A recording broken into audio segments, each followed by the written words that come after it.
Hello दोस्तों, आज मैं बना रही हूँ मावा की कचौरी। सबसे ज़्यादा जोधपुर में प्रसिद्ध है मावे की कचौरी। और वैसे तो सब जगह ही बनती है और एकदम रसीली होती है, बहुत टेस्टी बन के तैयार होती है। तो मावा की कचौरी आपको लगता है कितना झंझट है, घर पे कौन बनाए। एकदम आसान रेसिपी है, आप भी इस तरीके से घर पे बना के तैयार कर सकते हो। बहुत टेस्टी लगती है। चलो फिर देखते हैं मावा की कचौरी किस तरीके से बना के तैयार की है। मावा की कचौरी के लिए पहले मसाला तैयार कर लेते हैं। 1 कटोरी के करीबन मावा लिया है, एक जायफल है, एक दालचीनी का टुकड़ा है, एक बड़ी इलायची है, 4-5 काली मिर्च है, 2 छोटी इलायची है, 2 लौंग है, एक जावित्री का टुकड़ा है। अब सारे मसाले को एक कूटने वाले के अंदर डाल देते हैं और इनको दरदरा कूट के तैयार करेंगे। और बड़ी इलायची और छोटी इलायची को खोल के उसके दाने डाल देंगे, क्योंकि इसके साबुत छिलके नहीं डालेंगे। और इलायची को इस तरीके से फोड़ के इसके दाने निकाल लेते हैं। सारे दाने निकाल लिए हैं और अब इसके अंदर छोटी इलायची के भी दाने निकाल के डाल देते हैं और बड़ी इलायची के दाने भी इसमें डाल देते हैं। अब इसको दरदरा कूट लेते हैं। एकदम बारीक पाउडर नहीं बनाना है, हल्का सा दरदरा ही कूटेंगे। और आप देख सकते हो इस तरीके से दरदरा कूट लिया है। अब जायफल को इस तरीके से ग्रेट कर लेंगे, उसको कूटेंगे नहीं और पूरा जायफल नहीं डालेंगे, थोड़ा सा डालेंगे। और इस तरीके से हल्का सा इसको ग्रेट कर लिया है और ये मसाला बन के तैयार हो गया है। अब एक पैन लिया है जिसमें 1 कटोरी मावा डाल देते हैं। मावा मैंने घर पे बना के तैयार किया है, मार्केट का नहीं है। तो आप भी इस तरीके से घर पे बना के तैयार कर सकते हो। मावे के अंदर 1 चम्मच घी डाल दिया है। अब इसको अच्छे से भून लेते हैं, कलर चेंज होने तक भूनेंगे। गैस को एकदम धीमा रखेंगे, बिल्कुल भी तेज़ नहीं करेंगे। आप देख सकते हैं मावा अच्छे से सिक गया है। जो मसाला बना के रखा था वो आधा चम्मच इसके अंदर डाल देते हैं। अब अच्छे से मिक्स कर लेते हैं और मावे का कलर भी चेंज हो गया है और अच्छे से मावा सिक गया है। अब इसको एक प्लेट में डाल देते हैं ठंडा होने के लिए। इसी तरीके से कलर चेंज करना है, ताकि आप 1 महीने के लिए कचौरी स्टोर करके रखोगे ना तो ख़राब नहीं होगी। मावा अच्छे से सिका हुआ है। अब इसको प्लेट के अंदर डाल दिया, मावा ठंडा हो रहा है। मावा अच्छे से ठंडा हो गया है। अब इसमें 1 चम्मच शक्कर डाल देते हैं। मावे के अंदर शक्कर को अच्छे से मिक्स कर लेते हैं। बहुत ज़्यादा शक्कर डालने की ज़रूरत नहीं है। अब मावे को साइड में रखते हैं। एक बाउल लिया है जिसमें 1.5 कप मैदा डाल देते हैं। आप अपने हिसाब से कम ज़्यादा भी कर सकते हो। अब इसमें चुटकी भर नमक डाल देते हैं और 4 छोटे चम्मच घी डाल देते हैं। अब इसको अच्छे से मिक्स कर लेते हैं। मोयन के लिए बहुत है। अब इसको अच्छे से मिक्स करेंगे और मोयन अच्छा होना चाहिए इसके अंदर। और आप देख सकते हो इस तरीके से मुट्ठी बंध रही है और इतना मोयन परफेक्ट होता है। अब इसमें थोड़ा थोड़ा पानी डाल के एक डो लगा के तैयार कर लेते हैं। बाटी बनाते हैं उस तरीके से इतना हार्ड नहीं लगाना है, एकदम मीडियम आटा लगाते हैं उसी तरीके से आटा लगा के तैयार करना है। और आप देख सकते हो, और इस तरीके से आटा लगा के तैयार कर लिया है। और इसी तरीके से सॉफ्ट आटा लगाना है। आप देख सकते हो इतना सॉफ्ट होना चाहिए। अब इस पर ढक्कन लगा के और 10-15 मिनट के लिए रेस्ट के लिए रख देते हैं। तब तक एक चाशनी बना के तैयार कर लेते हैं। एक कढ़ाई के अंदर आधा कप शक्कर ली है और आधा कप ही पानी डाला है। और अब इसकी अच्छे से एक चाशनी बना लेते हैं। कचौरी के लिए कोई तार की चाशनी नहीं बनानी है। शक्कर अच्छे से घुल गई है।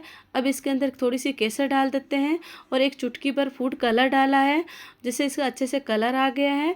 और आप देख सकते हो अब इसमें अच्छे से पक गई है। अब इसमें एक बार चेक कर लेते हैं। चिपचिपी सी चाशनी चाहिए, ठंडे होने पर हल्का सा चिपचिपापन होना चाहिए। और इसी तरीके से चाशनी बना कर तैयार कर लिए। चिपचिपी हो गई है। आधा चम्मच नींबू का रस डाल देते हैं ताकि चाशनी जमेगी नहीं। और ये चाशनी बनकर तैयार हो गई है। अब इसको ठंडा होने के लिए रख देते हैं। अब कचौरी के लिए जो डो लगा के रखा था उसको देख लेते हैं। एक बार अच्छे से मसल लेते हैं। अच्छे से मसल लिया है। अब छोटी छोटी इसकी लोइयाँ तोड़ लेते हैं। आपको जिस हिसाब से कचौरी बनानी है उसी हिसाब से लोइयाँ तोड़ लेते हैं। मेरे को छोटी छोटी कचौरियाँ बनानी है ताकि एक कचौरी एक जना खा सके। और अब इस तरीके से अच्छे से मसल लिया है। और मसल के अब इसके छोटी सी लोई बना के और इस तरीके से हाथों से फैला देते हैं। अच्छे से फैला दिया है साइड के अंदर से कॉर्नर को पतली करके। और अब इसके बीच के अंदर 2 चम्मच मावा भर देते हैं। मावा अच्छे से ठंडा है। अब इसमें 2 चम्मच डाल दिया है। अब इसकी कॉर्नर को इस तरीके से पकड़ के और मावे को अच्छे से अंदर दबाते हुए और इसको अच्छे से पे कर देंगे। साइड की कॉर्नर को पकड़ के और अंगूठे से मावे को इस तरीके से दबाते हुए और अच्छे से कचौरी को पैक करेंगे। अगर हल्का सा इसका मुंह खुला रह गया तो सारे मावा बिखर जाएगा, फिर कचौरी अच्छी नहीं बनेगी। और इस तरीके से अच्छे से पैक कर देते हैं और आप देख सकते हो आराम से पैक हो गई है। और एक्स्ट्रा जो मैदा है उसका निकाल लिया है और इस तरीके से हल्के हाथ से दबा दिए। और आप देख सकते हो बिल्कुल भी कहीं से भी खुलनी नहीं चाहिए, अच्छे से पैक करनी है। और इस तरीके से अच्छे से पैक कर दी है। अब हथेली से इसको इस तरीके से बीच में से दबाना है, कॉर्नर से बिल्कुल नहीं दबाना है। इस तरीके से पलटते हुए बीच में से दबाने से क्या होता है, कचौरी अच्छे से फूलती है। कॉर्नर से दबा देंगे तो कचौरी बिल्कुल भी नहीं फूलेगी। इस तरीके से कचौरी बना ली है और इसी तरीके से सारी कचौरियाँ बना के तैयार कर लेते हैं। एक बार दूसरी कचौरी के अंदर भी फिलिंग भर देते हैं मावे की और आप देख सकते हो। और इस तरीके से दूसरी कचौरी को भी इसी तरीके से फोल्ड कर लेंगे ताकि बिल्कुल भी खुले ना। इसकी कॉर्नर को अच्छे से पैक कर दिया है और आप देख सकते हो आराम से हो रही है। इसी तरीके से आप भी मावे की कचौरी घर पे बना के तैयार कर सकते हो। अच्छे से इसको पैक कर दिया है और इसी तरीके से अच्छे से उसी को हथेली से दबा देंगे, बीच में से ही दबाना है और अच्छे से पैक करना है। कचौरी बिल्कुल भी नहीं खुलनी चाहिए। और अब इसको भी इसी तरीके से बीच में से ही दबाएंगे हथेली से, अच्छे से बीच में दबा दिया है। और ये भी दूसरी भी कचौरी बन के तैयार हो गई है और इसी तरीके से सारी कचौरियाँ बना के तैयार कर लेते हैं। तेल गरम होने के लिए रख रखा है। तेल बहुत ज़्यादा गरम नहीं है, आप तेल की जगह घी भी ले सकते हो। एकदम मीडियम गरम होना चाहिए, क्योंकि ज़्यादा गरम होगा तो कचौरी ऊपर से पक जाएगी, अंदर से बिल्कुल भी नहीं पकेगी। एकदम कम गरम होना चाहिए और धीरे धीरे अच्छे से फूलती जाएगी। और आप देख सकते हो एकदम कम गरम है और हल्की सी पकने के बाद में इसको पलट देते हैं। अब इनको अलट पलट करते हुए अच्छे से सेकेंगे मीडियम गैस पे। और आप देख सकते हो धीरे धीरे सिकती जा रही है और अच्छे से फूल भी गई है कचौरी।